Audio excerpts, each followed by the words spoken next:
Oke guys, welcome back to Crypto Indonesia bersama gue Toshi, di mana kita akan membahas segala sesuatu yang berhubungan dengan cryptocurrencies dan blockchain.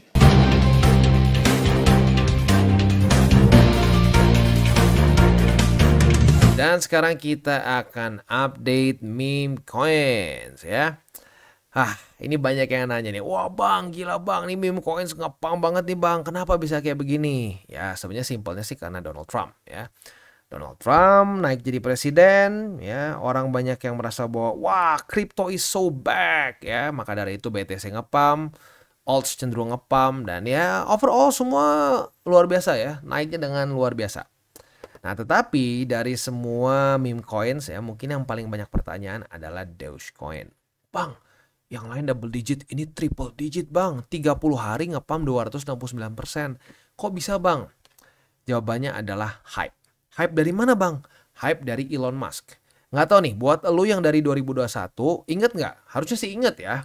Nggak mungkin nggak inget lah, karena di masa-masa itu, Elon Musk itu ngepom-pom Doge dengan luar biasa ya. Dia ke Twitter itu basically almost kayak seminggu ada aja sekali ya, dia nge-post soal Doge apalah gitu ya. Nah setiap kali dia nge-post, ngepam, ngepam, ngepam, dan seterusnya ya.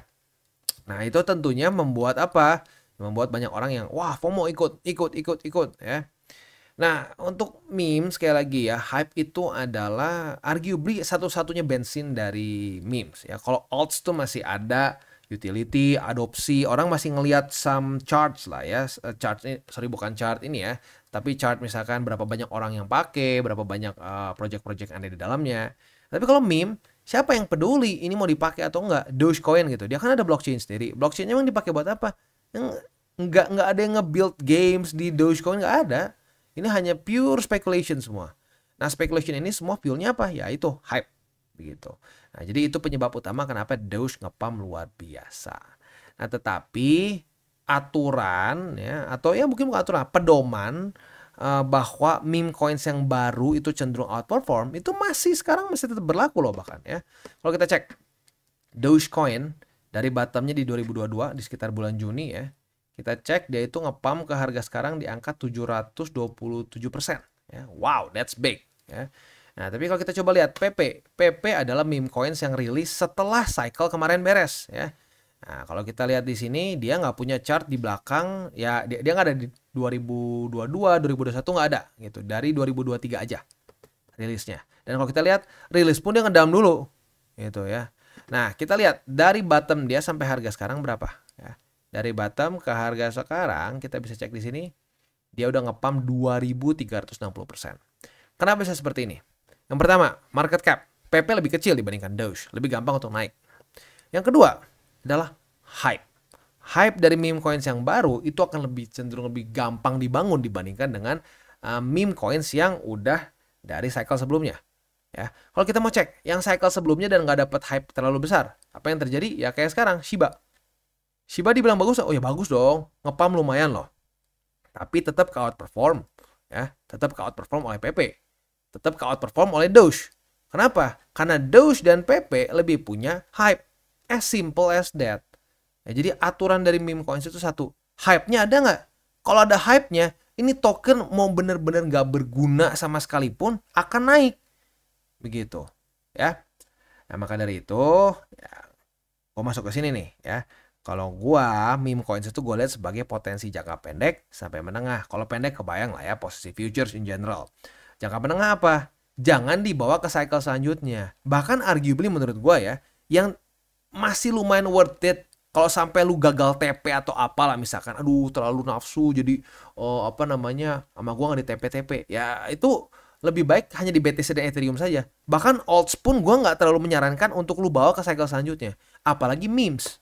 Begitu, maka dari itu sekali lagi gue bilang ya, untuk meme coins ini gue pribadi paling besar, paling lama itu ya medium term. Jadi cycle ini beres, pastikan semua posisi memes lu ya tutup, cycle selanjutnya cari lagi atau bangun lagi posisi dari yang kalau lu masih pengen misalkan Doge, nggak apa-apa bang, gue suka Doge, nggak boleh.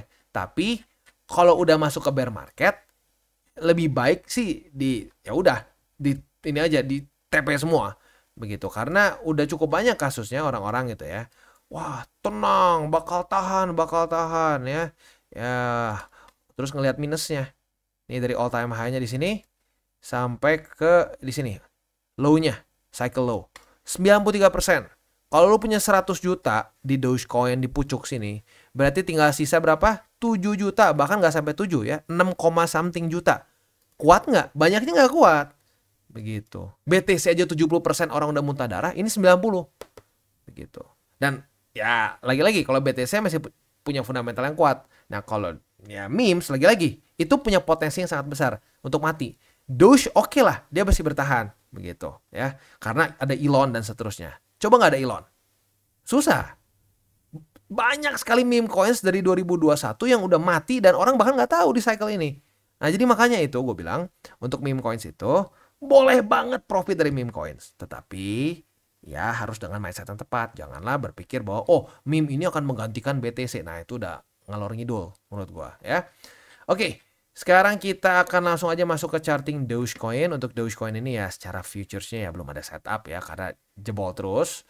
Untuk posisi spot, suka nggak suka ya masih di 0,22. Begitu, struktur terdekat. Kalau sampai mau ambil lagi ya di sini paling ya. Which is ini quite far ya jujurnya. Ya kalau mau ngomong struktur ya oke deh kita ambil yang paling dekat sini ya. Di sini kalau kita cek itu ada struktur resisten ya. Kalau mau pakai di sini boleh lah ya. Nah di sini sudah terjadi retest pertama belum ya? Coba kita cek. Sudah terjadi retest pertama. Kita lihat sampai besok pagi daily close di mana. Kalau masih di bawah dari 0,42 ya kita boleh pertimbangkan untuk retest kedua lah untuk buka posisi short begitu. Ya jadi sebenarnya kayaknya ada nih posisi futures ya tapi pakai resisten yang udah lumayan lama. Sebenarnya ini ideal nggak juga karena strukturnya udah jadul begitu. Tapi ya oke lah, we'll see. Karena dia bereaksi sebagai resisten juga ya. Oke, untuk spot cukup jauh di 0,22 dan di 0,182 ya. Next ke Shiba Inu. Untuk Shiba Inu kita bisa lihat di sini sayangnya kemarin itu setup ada nggak nih ya? Coba kita lihat. Oh, ada. Sorry. Ada di sini. Retest 1, retest 2. Kebuka posisi short dan target TP di 0,0002596. Ini retest 1, retest 2 kejadian ya. Nah, ini harusnya dapat sih karena lu bisa lihat retest terus kena lagi ke bawah. Berarti ya profit sebesar 1,26% ya. Itu untuk posisi short di Shiba yang profit. Ya untuk long belum ada ya. Posisi spot di 0,0002630 lalu di 0,0002596. Sisanya cukup jauh di bawah di 0,0002244. Next kita masuk ke PP. Untuk PP posisi short kita retest 1 retest 2 sini sayangnya tembus ya, berarti kita kena cut loss di sini ya. Sementara untuk setup posisi futures yang selanjutnya mungkin bisa pertimbangkan ini bisa long dan short ya. Kalau besok daily close-nya itu masih di bawah dari 0,001439, kita masih bisa pertimbangkan untuk limit di atas untuk posisi short dan bawah untuk posisi long ya. Oke, itu kurang lebih untuk pembahasan update dari 3 meme coins ya. Nah, selanjutnya untuk presale. Presale sekarang ada satu token yang masih cukup baru ya. Ini namanya adalah Freedom Fighters ya. Nah, di sini bentuknya masih presale. Ini adalah meme coins bertemakan apa ya? Ini bertemakan politik di US lah. Ada Biden, ada Trump, ada Kamala Harris ya. Nah, di sini masih dalam tahap kedua ya. Nah, buat lo yang tertarik ya silakan bisa tinggal beli aja di sini ya. Hubungkan dompet, lu pilih mau pakai blockchain apa ya, udah gitu bisa ada staking juga ya. Tapi lagi-lagi untuk presale ini sebelum kita lanjut lebih dalam lagi ya gue ingatkan ini bentuknya adalah aset yang ekstra agresif begitu ya. Karena kenapa ya, presale ini otomatis secara market cap akan kecil begitu. Nah tapi ya sekalinya dia ngepam bisa ngepam gila, tapi ya ngedam juga bisa gila juga. Maka dari itu ini masuknya adalah ke resiko tinggi begitu ya. Nah cara mitigasi resikonya seperti apa? Ya tinggal jangan terlalu besar alokasinya. Untuk presale gue pribadi sih menyarankan untuk jangan sampai lebih dari 5%. Jadi misalkan lu punya porto 100 juta nih ya misalkan. Nah jangan sampai lebih dari 5 juta untuk presale begitu ya. Sisanya ya balik lagi ke aturan 70-30 begitu ya. Oke, itu kurang lebih gambarannya ya. Untuk si Freedom Fighters ini In theory sih sebenarnya ya mereka bisa ada ininya sih, bakal ada utility-nya menurut mereka di sini, ada staking ya, lalu ada airdrop juga dan seterusnya. Tapi kalau menurut gua pribadi sih ya ini lebih ke pure meme coin sih, gitu ya. Untuk tokenomics pun kita bisa di sini besarnya di presale sih. Ya ini jujurnya masih lebih mending lah dibandingkan banyak meme coins lain ya. Mostly banyaknya di staking pool, lalu di presale dan seterusnya ya. Dan sisanya juga di sini ada hadiah debat ya. Jadi ini sebenarnya ini udah beres sih untuk hadiah debat ya. Orang kan kita bisa di sini ada yang milih si Megatron atau Kamakop katanya ya. Ya kan udah tahu ya. Ya yang menang si Trump. Berarti nanti by the time itu ini sudah rilis ya mungkin lu akan menang yang 10% ini gitu. Kalau buat yang nebaknya bener begitu ya.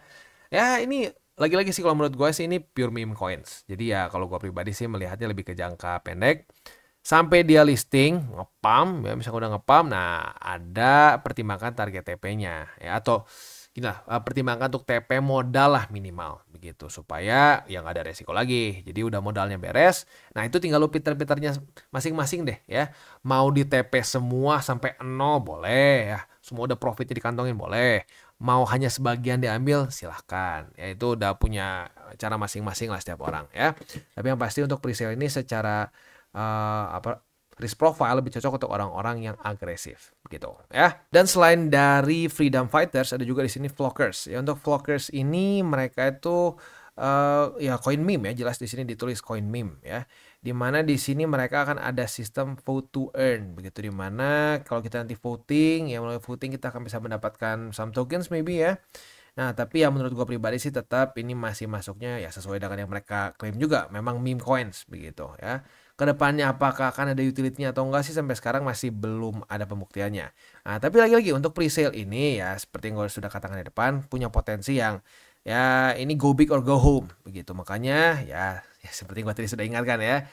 Maksimum 5%. Jangan sampai salah ya. Jangan berpikir gini, oh freedom 5%, flockers 5%. Kalau itu jadi 10 namanya ya. Nggak, jadi total semua presale lu maksimum di 5%. Ya sisanya udah dia listing ya, karena sekarang tuh kan kita lagi technically speaking masuknya ke dalam langkah 2, nanti langkah 3-nya akan listing. Nah, setelah listing pertimbangkan untuk minimal TP modalnya beres, bisa dipakai lagi buat muter di presale lain. Nah, profitnya sisanya mau di TP semua monggo, mau di TP bertahap silahkan ya. Jadi itu setiap orang berbeda-beda lah ya. Jadi itu kurang lebih untuk presale-nya. Balik lagi ke memes. Untuk memes ya kalau gua pribadi sih mengingatkan sekali lagi aja begitu ya. Kita itu sudah mulai masuk ke dalam masa-masa yang udah mulai parabolik nih ya, udah parabolik dari hari ke hari bisa ngepam pam pam pam pam pam pam ya. Setelah basically setengah tahun lebih ya, 8 mungkin ya, 8 bulan lah ya. Ya sideways dan apa ya, bahkan kalau ngomong bukan sideways ya, cenderung bearish. Kita bisa seperti ini ya, bearish. Nah, setelah masa-masa lama penantian mulai parabolik. Nah, di masa-masa seperti ini akan semakin banyak nabi-nabi finansial yang kesannya begini, oh beli ini, nanti udah ngepump tuh kan, gue luar biasa, gue master, gue ngerti semua. Hati-hati, itu setiap cycle pasti ada seperti itu ya. Nah, nanti masalahnya orang-orang seperti ini akan membuat banyak orang sangkut di pucuk. Jadi ingat ya, punya SOPTP dipakai begitu. Ya, kalau nggak dipakai, ujung-ujungnya bisa berantakan. Kayak contoh Shiba ya, Shiba kita udah pernah bahas. TP itu kita udah ada berapa kali nih di sini ya. Dikasih kesempatan berkali-kali sebenarnya ya. Di cycle ini aja dikasih 2 kali nih. 3 kali. 1, 2, 3. Gitu. Buat lo yang sudah TP 3 kali, turun akumulasi lagi kan double-double untungnya. Begitu. Jadi jangan sampai apa ya kasarnya ya, intimidasi untuk tidak TP begitu. Karena semakin nanti liquidity banyak akan semakin kuat nih kultus meme coins ini. Nah, kultus, kenapa gue bilang kultus? Karena nanti gini, kalau lu ketahuan jual dimakiin. Wah, dasar lu nggak solid, bla bla bla bla. Wah, dasar lu ya. Lihat aja lu ketahuan ngejual. Ya, percaya atau enggak, terdengarnya konyol sekarang. Nanti saat liquidity udah banyak akan kejadian lagi. Begitu. Karena gue pribadi pernah diserang 2 kali atau 3 kali nih sama komunitas memes. Dulu tuh ada apa Inu lah, gue lupa. Tapi bukan Shiba Inu, apa gitu, apa Inu something ya. Flock Inu tuh apa nggak tahu lah. Pokoknya dulu banyak banget ya. Ya ujung-ujungnya apa? Ya ujung-ujungnya banyak yang ngedam, tetap ngedam. Gitu. Jadi ingat ya, keluar SOP TP ya TP. Bahkan kalau mau kita lihat di sini, Shiba sebenarnya buat lu yang belum TP 2 kali di sini, lu boleh pertimbangin TP sebenarnya kemarin ya. Bahkan kalau mau sekarang pun ya bisa-bisa aja. Itu telat gitu baru tahu, oh iya sekarang TP Bang. Ah ya, boleh pertimbangkan buat lu yang mungkin belum TP sama sekali. Tapi buat lu yang udah TP 3 kali kayak Shiba ya udah cukup kemarin ya. PP juga ya, PP enggak. PP belum ada sinyal untuk TP ya. Ya jadi ya lagi-lagi intinya apa? Harus jaga resiko ya. Jaga resiko salah satunya dengan apa? Dengan TP. Begitu saat keluar SOP janganlah ditunda-tunda. Begitu ya. Oke, kurang lebih seperti itu untuk pembahasan memes kita pada hari ini. Dan buat kalian yang belum nonton DCWT atau Daily Charting with Toshi, bisa klik di sini, di mana kita akan daily chart your favorite cryptocurrencies. Dan buat lo yang belum mengerti juga mungkin mengenai chart, candles, dan hal-hal lain, bisa juga klik di sini, ada tutorials with Toshi. Dan buat lo yang pengen mendukung TCI, salah satunya bisa menggunakan link reflektor di bawah. Dan jangan lupa juga untuk join Telegram group, di mana kita bisa ngobrol-ngobrol santai mengenai dunia cryptocurrency secara 2 arah. So jangan lupa untuk like, subscribe, click the bell icon, and see you on the next video.